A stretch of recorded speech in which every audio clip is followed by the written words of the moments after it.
Hello, everybody, and welcome back to the Cold Hard Truth Podcast. I'm Anish Gupta, and today we are discussing one of the playoff games, Baltimore versus Tennessee. It is playoff time, and as a Browns fan, I think I've said it every video that I've been on, but as a Browns fan, I'm very excited. I know we've had a lot of COVID stuff, but hey, that's not the game we're talking about. We're talking about the Ravens versus the Titans. And before I get into it, I just want to thank you guys so much for all the support this past year. As we get into playoff time, obviously, we would love to put as much content for you guys out there as much as possible. So we really appreciate the support. And I told the guys a week ago that we were trying to get 400 subs by the Super Bowl. And since then, we've gotten 50 subs. So you guys have been absolutely killing it.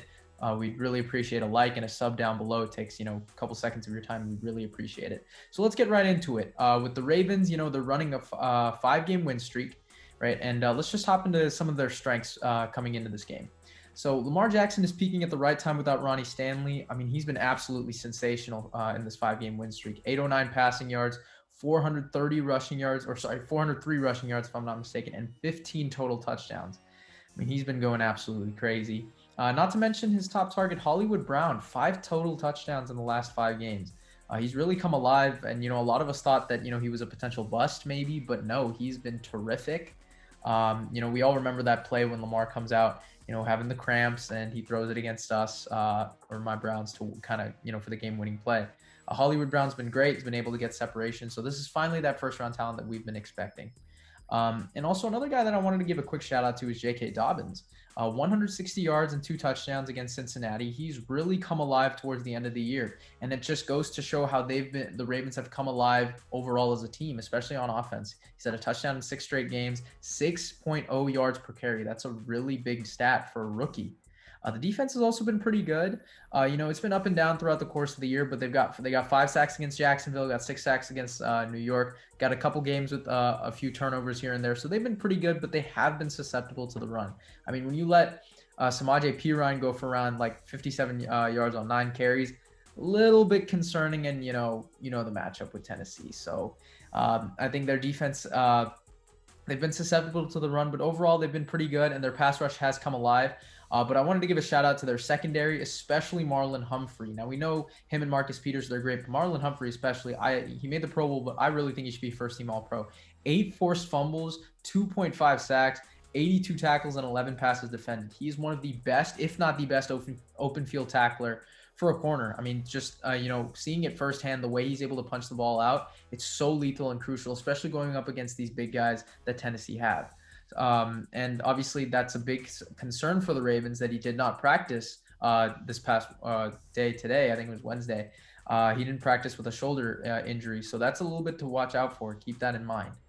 So now moving on to Tennessee's strengths.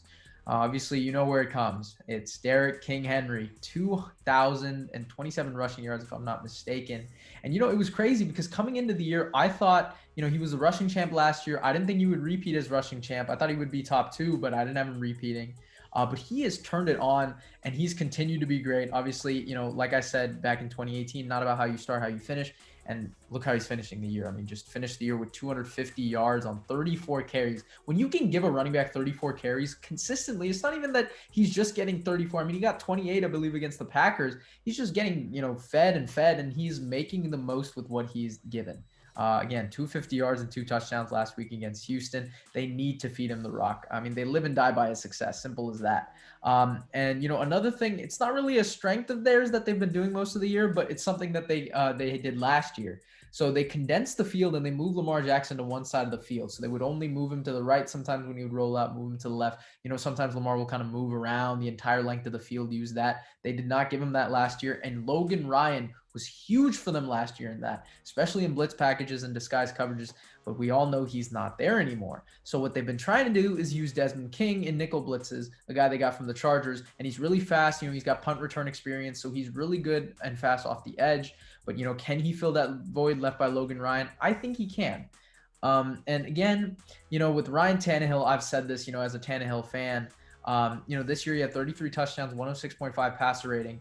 They know about him now because last year I was telling you guys, right? They would stack the box against Derrick Henry. They didn't trust him to throw the ball downfield, and lo and behold, he throws one to Jonnu Smith and then another one to a backup receiver for a 43-yard touchdown. So now I think they know they're going to play back a little bit, and they finally respect Ryan Tannehill, which they should have done last year. And obviously, A.J. Brown and Corey Davis have been absolute beasts, especially after the catch. But I got to talk about a weakness with Tennessee, and I think we all know it. Every smart football fan knows this about Tennessee.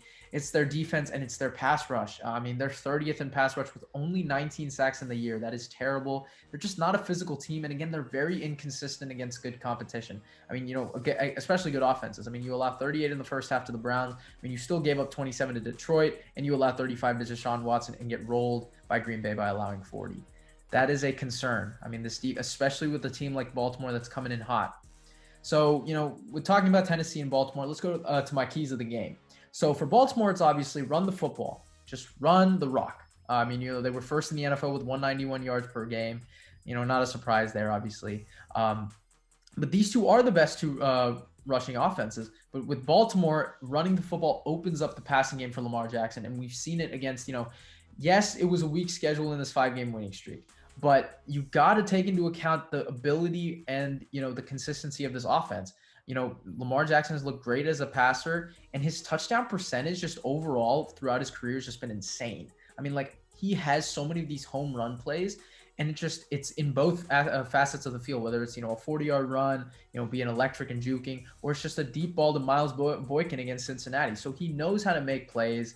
Again, this team is the first team in NFL history with 3 running backs with 700 yards and 6 touchdowns. And they had the top 2 leaders in yards per carry, with Lamar obviously leading everybody with, I think, 6.4, and then obviously JK, as I mentioned earlier, with 6.0. And another key to this game on defense is they need to make open field tackles, because guys like A.J. Brown and Corey Davis, after the catch, they are spectacular. So they need to make these open field tackles, which is why they need Calais Campbell, who did not practice.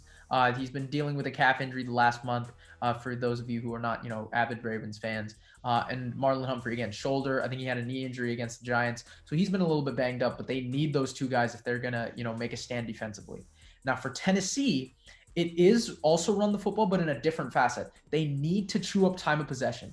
You can't give the ball back to Lamar Jackson, because the problem is if you give it back to him with 2 minutes left, as someone who's experienced it firsthand, he's going to score. So you need to chew this time up. And the problem with Tennessee is they also get their points off big plays, whether it's a deep pass to A.J. Brown or obviously a long run by Derrick Henry. But they need to limit that. They need to take time off the clock.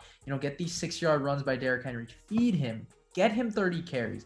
That's how they won against the Ravens last year. Tannehill opened up the passing game, and they were able to just close out the second half with these long runs by Derrick Henry, and that's why he was able to sustain 30 carries for 195 last year. They need to continue that.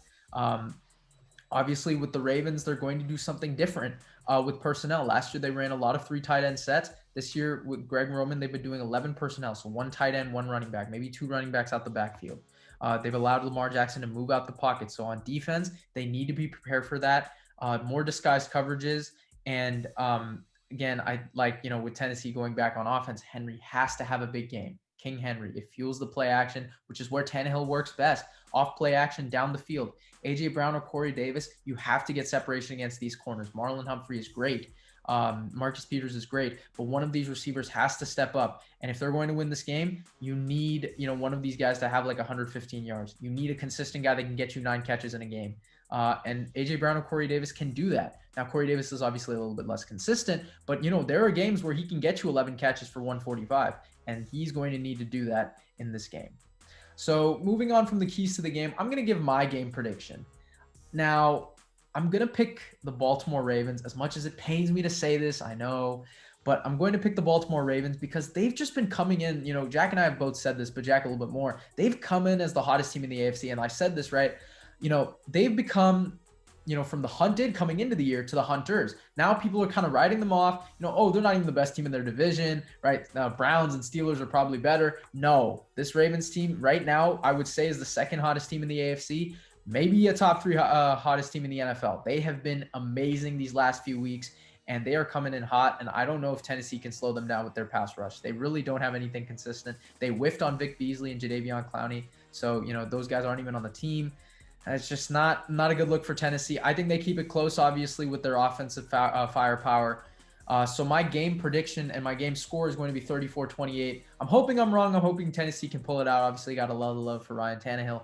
But I think Lamar Jackson here finally gets his first playoff win. A little bit of superstition. Lamar lost his 2 playoff games at home. This one's on the road. First road playoff game. Maybe he gets it done. And also in their playoff series, the road team has always won with Tennessee and Baltimore.